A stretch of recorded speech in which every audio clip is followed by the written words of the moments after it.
మీ బంగారం తాకట్టులో ఉందా? నెల నెల వడ్డీ కట్టలేకపోతున్నారా? ఆచారి గోల్డ్ 9030022345.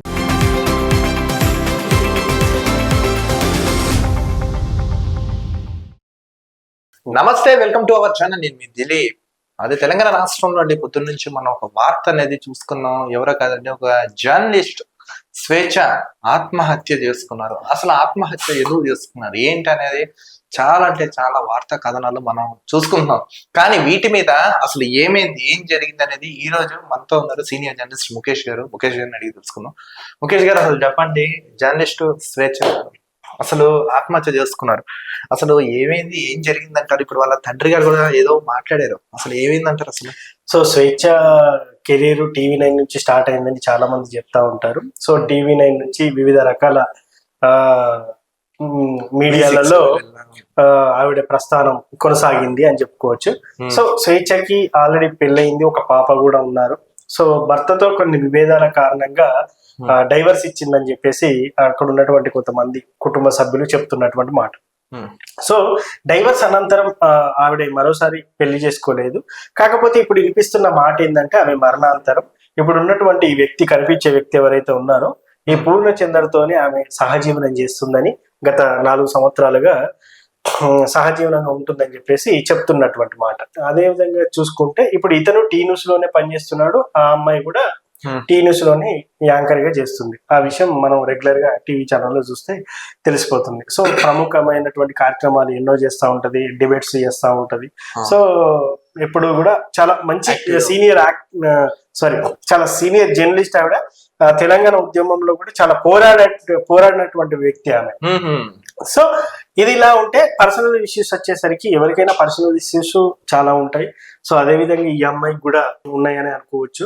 ఎన్నో సమస్యలు ఉన్నప్పటికీ కూడా అసలు సమస్య ఏంటి అని అంటే, ఇతను కొంతకాలంగా ఎవరైతే ఈ పూర్ణచందర్ అనే వ్యక్తి ఉన్నాడో కొంతకాలంగా నిన్ను పెళ్లి చేసుకుంటా అని చెప్పడం, ఆ తర్వాత ఈ మధ్య కాలంలో నీకు నాకు సెట్ కాదు అని చెప్పేసి చెప్పడంతో కొంత మనస్తాపానికి గురైంది.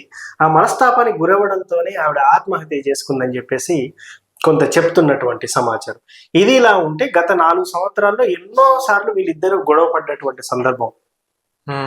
సో 4 సంవత్సరాలలో ఎప్పుడు కూడా కలిసి ఉన్న దాఖలాలు లేవు, ఎంతో ప్రేమగా చూపించినట్టు కూడా దాఖలాలు కూడా లేవు. సో ఇదన్నీ ఎవరి విషయాలు బయటికి చెప్పినట్టే, రీసెంట్ గా వీళ్ళ నాన్నగారు గాంధీ ఆసుపత్రి మార్చిడి దగ్గరికి వచ్చినప్పుడు అక్కడ ఉన్నటువంటి మీడియా మిత్రులు అడిగినప్పుడు క్రమంలో పూర్ణచందర్కు ఉన్న స్వేచ్ఛకి ఎలాంటి రిలేషన్ ఉంది, ఏంటి అసలు వీళ్ళ రిలేషన్ ఏంటి అని వాళ్ళ నాన్నగారు కొంచెం బ్రీఫ్ గా అనాలిసిస్ చేసి అయితే చెప్పడం అయితే జరిగింది. సో అసలు విషయం ఏంటంటే, పెళ్లి చేసుకుంటా అని చెప్పడం, ఆ తర్వాత ఇష్టం లేదు చేసుకోనని అంటి ముట్టనట్టుగా వ్యవహరించడం, ఆ తర్వాత వాళ్ళ నాన్నగారు కూడా ఫస్ట్ టైం నాకు ఇష్టం లేదు ఈ అబ్బాయిని నువ్వు చేసుకోవడం అని చెప్పేసి వాళ్ళ నాన్నగారు చెప్పినప్పటికీ కూడా ఆవిడ కొంత విననటువంటి పరిస్థితి ఉందని చెప్పేసి కూడా ఆయన చెప్పడం అయితే జరిగింది.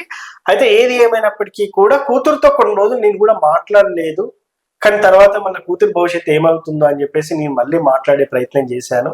కానీ ఉన్నట్టుండి ఈరోజు నేను డ్యూటీకి వెళ్తాను అని చెప్పి, మరి వెళ్ళిందో లేదో తెలియదు, బట్ వెళ్తానని చెప్పింది. అని చెప్పిన తర్వాతనే రాత్రి 8 గంటల తర్వాత తన మనవరాల్ని డ్రాప్ చేస్తున్న క్రమంలో ఈ సంఘటన బయటపడిందని చెప్పేసి ఆయన చెప్పడం అయితే జరుగుతుంది. ఏదేమైనప్పటికీ కూడా ప్రస్తుతానికి ఆవిడ ఆత్మహత్య చేసుకున్నప్పటికీ కూడా ఇంకా ఏంటి ఆత్మహత్య గల కారణాలు ఏంటి అనేది మాత్రం పూర్తిగా తెలియాల్సి ఉంది. సో ఇది ఇప్పుడైతే ఇంకా ఎట్లాగో డెత్ మీద ఖచ్చితంగా పోలీసు వాళ్ళు విచారణ అయితే జరుపుతారు. ఈ విచారణలో భాగంగా ఇంకేమేమి అంశాలు బయటపడతాయి చూడాలి. సో వాళ్ళ నాన్న పాపం తెలంగాణ భవన్ దగ్గరనే నేను పనిచేస్తాను, నాకు ఒక షాప్ ఉంది, నేను TRS కు సంబంధించిన కండువాస్ అవన్నీ నేను అమ్ముతా ఉంటానని చెప్పేసి ఆయన స్పష్టం చేశారు. సో ఏదేమైనప్పటికీ కూడా తల్లి కూతురు దగ్గరనే తండ్రి కూడా ఒకే ఆఫీస్ దగ్గర ఉండడం, రెగ్యులర్ గా కూతుర్ని చూసుకునేవాడు. కానీ ఇంతలోనే ఈ విషాదం అయితే జరిగినటువంటి పరిస్థితి. కానీ ఇక్కడ ఏమంటారంటే, తనకి హెల్త్ బాగోలేదని కొంతమంది రూమర్ అంటారు, ఏదో ఎఫ్ఐఆర్ ఉందని అంటారు కొంతమంది. ఇలా అసలు నిజం ఏంటంటారు, ఇదే అంటారా పూర్ణచందర్? సో ఒకటి మాత్రం చెప్తాను, హెల్త్ బాగాలేదనో రూమర్స్ అనేకంగా స్ప్రెడ్ చేస్తూ ఉంటారు. ఇది ముమ్మాటికి తప్పు. నేను ఇందాక ఈ వీడియోలో కొంతమంది సోషల్ మీడియాలో పెడుతున్నప్పుడు కొన్ని బ్యాడ్ కామెంట్స్ వచ్చాయి. కూతుర్ని పెంచుకోవడం తెలియదా, ఇలానే పెంచదని. అసలు నువ్వెవడు జడ్జిమెంట్ అంతే చేయడానికి కదా. కామెంట్స్ రూపంలో ఆ? ఎవడడిగాడు? నువ్వెవడు జడ్జిమెంట్ చేయడానికి? సో కూతురు ఇష్ట ప్రకారం తండ్రి నడుచుకున్నాడు. అంతే ఆ విషయం నువ్వు తెలుసుకోవాలి కదా. అంతే. కూతురు ఇష్టం, ఇప్పుడు కూతురికి ఇష్టం లేదని ఫస్ట్ హస్బెండ్ కి డైవర్స్ ఇచ్చింది, అది ఓకే.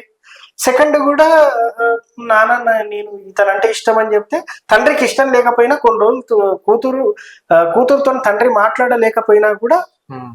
వాళ్ళు కొనసాగించారు.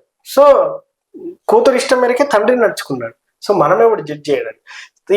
ఇప్పుడు బయటపడ్డ విషయం ఏంటంటే కూతురు కూడా ఈ పూర్ణచంద్ర అనేటువంటి వ్యక్తి రెగ్యులర్ గా మన వాళ్ళ ఇంటికి వచ్చేవాడని, తల్లితోని మాట్లాడుతున్న క్రమంలో సరిగ్గా మాట్లాడకపోయేవాడని, కొంచెం రాశిగా బిహేవ్ చేసేవాడని చెప్పేసి అయితే కూతురు చెప్తుంది. వద్దు వద్దు అని కూడా చెప్పిందంట. సో కూతురు కూడా వద్దు మమ్మీ, మనకు అతను పూర్ణచంద్ర అనే వ్యక్తి వద్దు అని చెప్పినప్పటికీ కూడా మరి ఏమైందో తెలియదు. విచారణ జరిగితే గానీ మొత్తం బయటికి రానటువంటి పరిస్థితి. కానీ ఇంత యాక్టివ్ జర్నలిస్ట్ గా తనకంటూ ఒక నేమ్ ఫేమస్ సాధించుకున్న స్వేచ్ఛ గారు ఇలా సడన్ గా ఆత్మహత్య చేసుకోవడం అసలు Yes sir, నాకు మీడియాలో కొంచెం పేరు ప్రఖ్యాతలు ఉన్నటువంటి స్వేచ్ఛ నిన్న ఒకేసారిగా 8:30కి అందరూ స్టేటస్లు పెట్టేసరికి నేనే అవ్వకపోయినా. అరే నేను ఒక ఆర్గనైజేషన్ లో పనిచేసినప్పుడు నాకు కూడా తెలిసినటువంటి వ్యక్తి ఆవిడ, ఇలా జరగడం ఏంటి, అసలు దీని వెనుక కారణం ఏంటి అని చూస్తే మరుసటి రోజు అంటే ఈ రోజు తెల్లవారుజామున ఇలా ఆత్మహత్య చేసుకుంది. కారణం ఇతని రిలేషన్ లో ఉన్న వ్యక్తితోని ప్రాబ్లం అని చెప్పేసి అయితే చెప్పడం అయితే జరుగుతుంది. కానీ విచారణ అయితే పోలీసులు సీరియస్ గా తీసుకుని విచారణ చేపట్టాలి. అంటే ఏది ఏమైనప్పటికీ కూడా ఎందుకంటే ఇది నిజంగా ఒక మనిషిని, ఒకవేళ నిజం అదే నిజమైతే ఒక మనిషిని మానసికంగా వేధించి మనమే చెప్పిన. సో ఏందనేది పోలీసులే తెలుస్తారు. సో చూద్దాం మరి ఇది ఎంత దూరం పోతుంది.